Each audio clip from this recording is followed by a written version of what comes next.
Hello, everybody. This is Jane Eyre by Charlotte Brontë.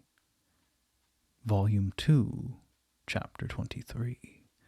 A splendid midsummer shone over England. Skies so pure, suns so radiant as were then seen in long succession, seldom favor, even singly, our wave-girt land. And it was as if a band of Italian days had come from the south, like a flock of glorious passenger birds, and lightened to rest them on the cliffs of Albion. The hay was all got in. The fields round Thornfield were green and shorn, the roads white and baked, the trees were in their dark prime. Hedge and wood, full-leaved and deeply tinted, contrasted well with the sunny hue of the cleared meadows between. On Midsummer Eve, Adele, weary with gathering wild strawberries in Hay Lane half the day, had gone to bed with the sun.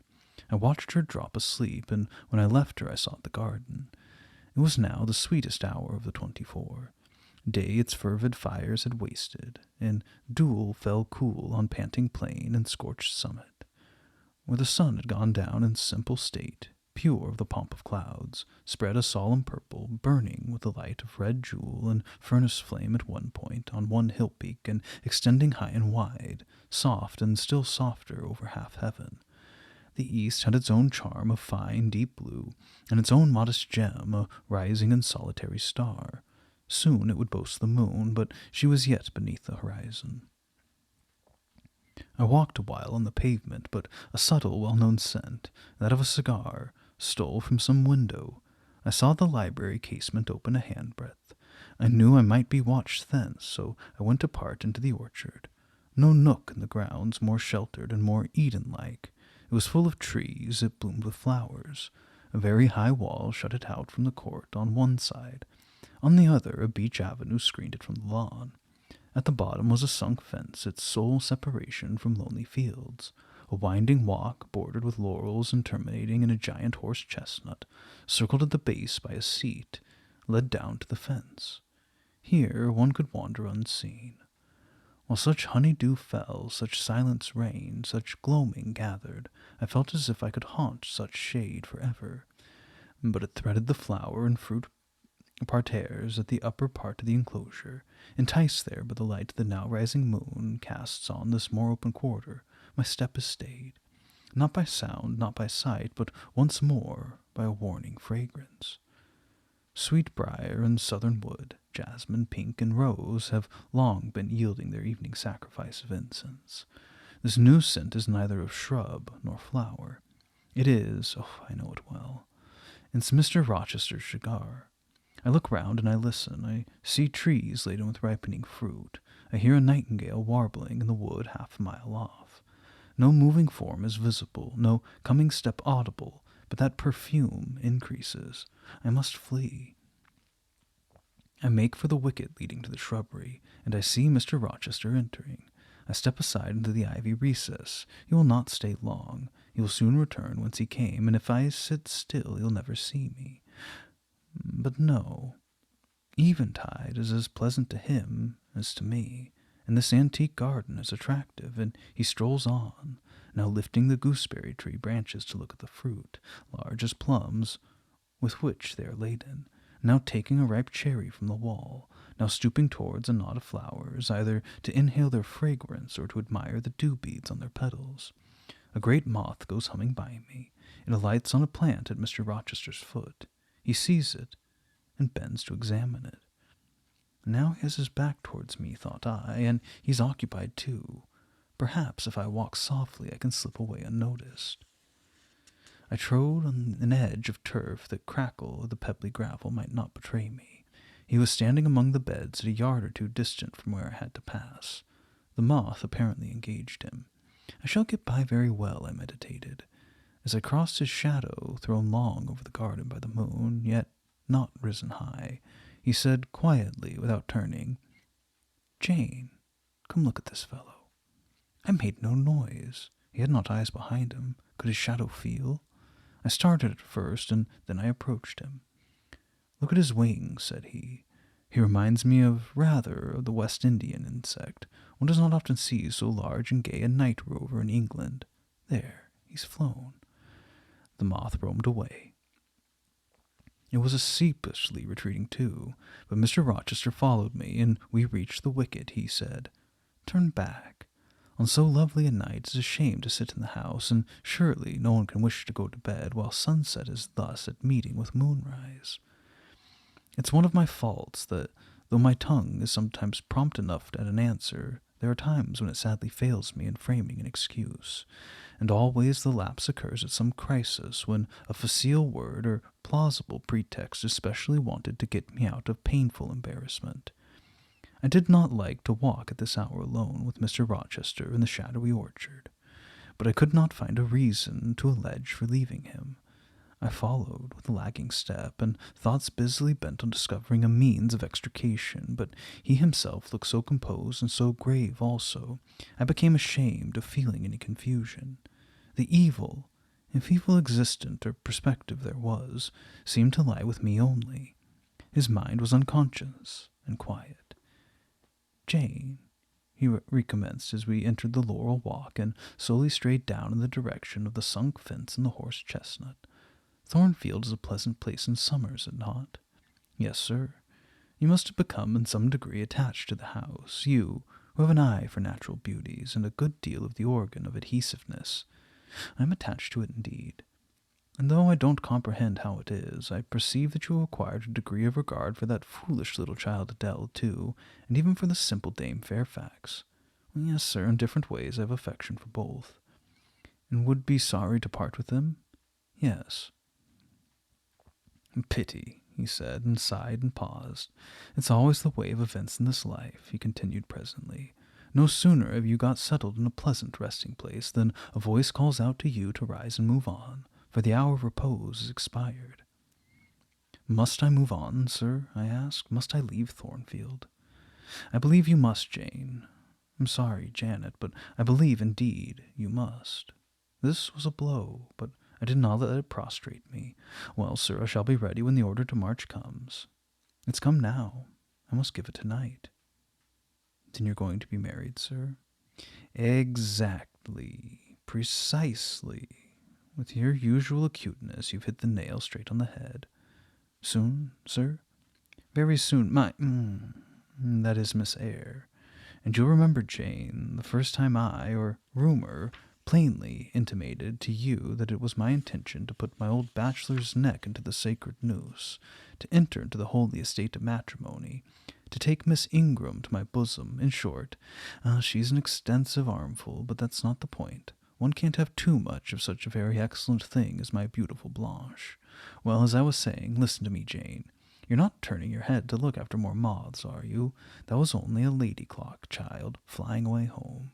I wish to remind you that it was you who first said to me, with the discretion I respect in you, with that foresight, prudence, and humility which befit your responsible, independent position, that in case I married Miss Ingram, both you and little Adele had better trot forthwith. I pass over the sort of slur conveyed in this suggestion on the character of my beloved. Indeed, when you're far away, Janet, I'll try to forget it. I shall notice only its wisdom, which is such that I have made it my law of action. Adele must go to school, and Miss Eyre must get a new situation." "Yes, sir, I'll advertise immediately, and meantime, I suppose I may stay here till I find another shelter to betake myself, but I stopped, feeling it would not do to risk a long sentence, for my voice was quite not under my command. "In about a month I hope to be a bridegroom," continued Mr. Rochester, "and in the interim I shall myself look out for employment and asylum for you." "Thank you, sir. I'm sorry to give—" "Oh, no need to apologize. I consider that when a dependent does her duty as well as you have done yours, she has a sort of claim upon her employer for any little assistance you can conveniently render her. Indeed, I have already, through my future mother-in-law, heard of a place that I think will suit. It is to undertake the education of the 5 daughters of Mrs. Dionysius O'Gall of Bitternut Lodge, Connaught, Ireland. You'll like Ireland, I think. There's such a warm-hearted people there, they say." "It's a long way off, sir." "No matter. A girl of your sense will not object to the voyage or the distance." "But the voyage, but the distance, and then the sea is a barrier." "From what, Jane?" "From England, and from Thornfield, and—" "Well?" from you, sir. I said this almost involuntarily, and with as little sanctification of free will, my tears gushed out. I did not cry so as to be heard, however. I avoided sobbing. The thoughts of Mrs. O'Gall and Bitternut Lodge struck cold to my heart, and colder the thought of all the brine and foam, destined as it seemed to rush between me and the master at whose side I now walked. The coldest the remembrance of the wider ocean. Wealth, caste, custom intervened between me and what I naturally and inevitably loved. It is a long way, I again said. It's to be sure. And when you get to Bitternut Lodge, Connaught, Ireland, I shall never see you again, Jane. It's morally certain. I never go to Ireland, not having myself much of a fancy for the country. We've been good friends, Jane, have we not? Yes, sir. When friends are on the eve of separation, they like to spend the little time that remains to them close to each other. Come, we'll talk over the voyage and parting quietly, half an hour or so, while the stars enter into their shining life in the heaven yonder. Here's the chestnut tree, here's the bench at its old roots. Come, we'll sit there in peace tonight, though we should never more be destined to sit there together. He seated me and himself. It is a long way to Ireland, Janet, and I'm sorry to send my little friend on such weary travels, but if I can't do better, how's it to be helped? Are you anything akin to me, do you think, Jane? I could risk no sort of answer by this time. My heart was full. Because, he said, I sometimes have a queer feeling with regard to you, especially when you're near me as now. It's as if I had a string somewhere under my left ribs, tightly and inextricably knotted to a similar string situated in the corresponding quarter of your little frame. And if that boisterous channel and 200 miles or so of land come broad between us, I'm afraid that cord of communion will be snapped. And then I'm of a nervous notion I should take to bleeding inwardly. As for you, you'd forget me. That I never should, sir, you know. Impossible to proceed. Jane, do you hear the nightingale singing in the wood? Listen.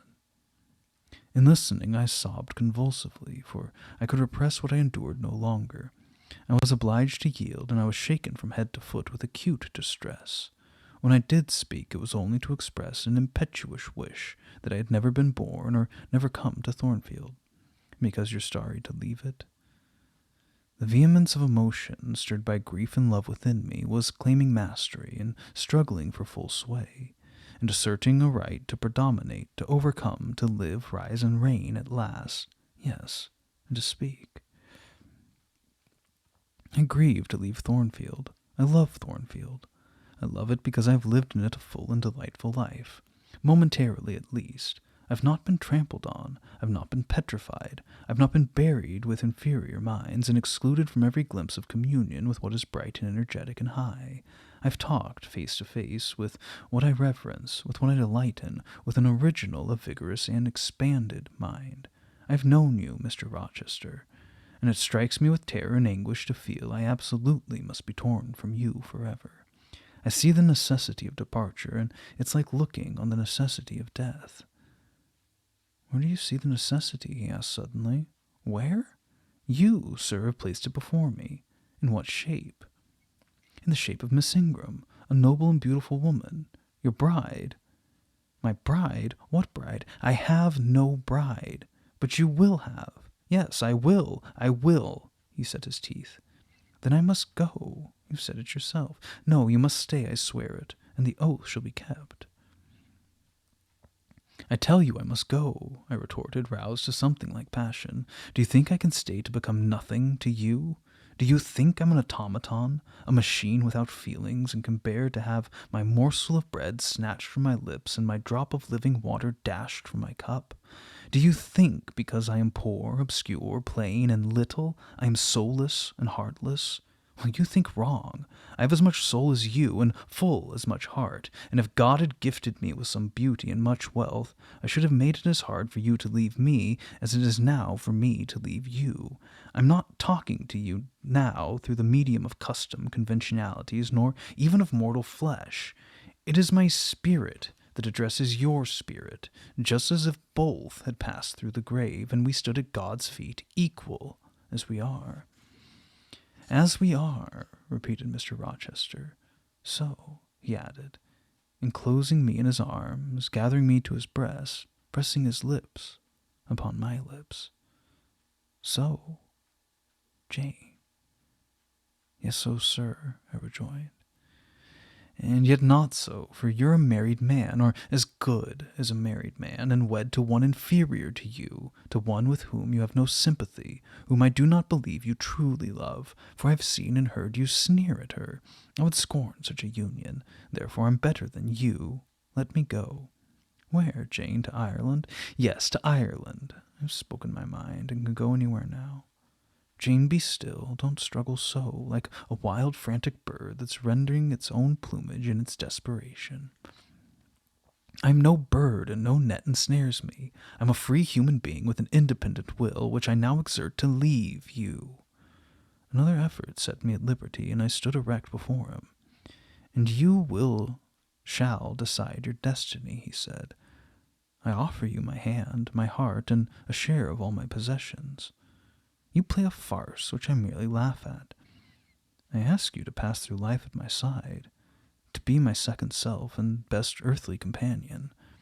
For that fate you've already made your choice and must abide by it. Jane, be still a few moments. You're overexcited. I'll be still too. A waft of wind came sweeping down the laurel walk and trembled through the boughs of the chestnut. It wandered away, to an indefinite distance. It died. The nightingale's song was then the only voice of the hour, and listening to it I wept again. Mr. Rochester sat quiet, looking at me gently and seriously. Some time passed before he spoke, and at last he said, "Come to my side, Jane. Let us explain and understand one another." "I'll never again come to your side. I'm torn away now and can't return." "But, Jane, I summon you as my wife. It's you only I intend to marry." I was silent. I thought he mocked me. "Come, Jane, come hither. Your bride stands between us." He rose, and with a stride reached me. "My bride is here," he said, again drawing me to him, "because my equal is here, and my likeness. Jane, will you marry me?" Still I did not answer, and still I writhed myself from his grasp, for I was still incredulous. "Do you doubt me, Jane?" "Entirely." "You have no faith in me?" "Not a whit." "Am I a liar in your eyes?" he asked passionately. "Little skeptic, you shall be convinced. For what love have I for Miss Ingram? None, and that you know. What love has she for me? None, as I have taken pains to prove. I caused a rumor to reach her that my fortune was not a third of what was supposed, and after that I presented myself to see the result. It was coldness both from her and her mother. I could not marry Miss Ingram. You strange, you almost unearthly thing. I love you as my own flesh. You, poor and obscure, and small and plain as you are, I entreat to accept me as a husband." "What, me?" I ejaculated, beginning in his earnestness and especially in his incivility to credit his sincerity. "Me, who've not a friend in the world but you, if you are my friend, not a shilling but what you have given me? You, Jane. I must have you for my own, entirely my own. Will you be mine? Say yes quickly. Mr. Rochester, let me look at your face. Turn to the moonlight." "Why?" "Because I want to read your countenance. Turn. There. You'll find it scarcely more legible than a crumpled, scratched page. Read on, only make haste, for I suffer." His face was very much agitated and very much flushed, and there were strong workings in the features and strange gleams in the eyes. "Oh, Jane, you torture me," he exclaimed, "with that searching yet faithful and generous look. You torture me. And how can I do that? If you're true and your offer real, my only feelings to you must be gratitude and devotion. They cannot torture." "Gratitude!" he ejaculated, and added wildly, "Jane, accept me quickly. Say, Edward. Give me my name. Edward. I'll marry you." "Are you in earnest? Do you truly love me? Do you sincerely wish me to be your wife?" "I do, and if an oath is necessary to satisfy you, I swear it." "Then, sir, I will marry you." "Edward, my dear little wife. Dear Edward, come to me entirely now, said he, and added in his deepest tone, speaking in my ear as his cheek was laid on mine, make my happiness, I will make yours. God pardon me, he subjoined ere long, and man meddle not with me. I have her, and I will hold her. There's no one to meddle, sir. I have no kindred to interfere. No, that's the best of it, he said. And if I had loved him less, I should have thought his accent and look of exultation savage, but sitting by him, roused from nightmare of parting, called to the paradise of union, I thought only of the bliss given me to drink in so abundant a flow. Again and again he said, Are you happy, Jane? And again I answered yes. After which he murmured, It will atone, it will atone. Have I not found her friendless and cold and comfortless? Will I not guard and cherish and solace her? Is there not love in my heart and constancy in my resolves? It will expiate at God's tribunal. I know my Maker sanctions what I do. For the world's judgment, I wash my hands thereof. For man's opinion, I defy it. But what had befallen the night? The moon was not yet set, and we were all in shadow.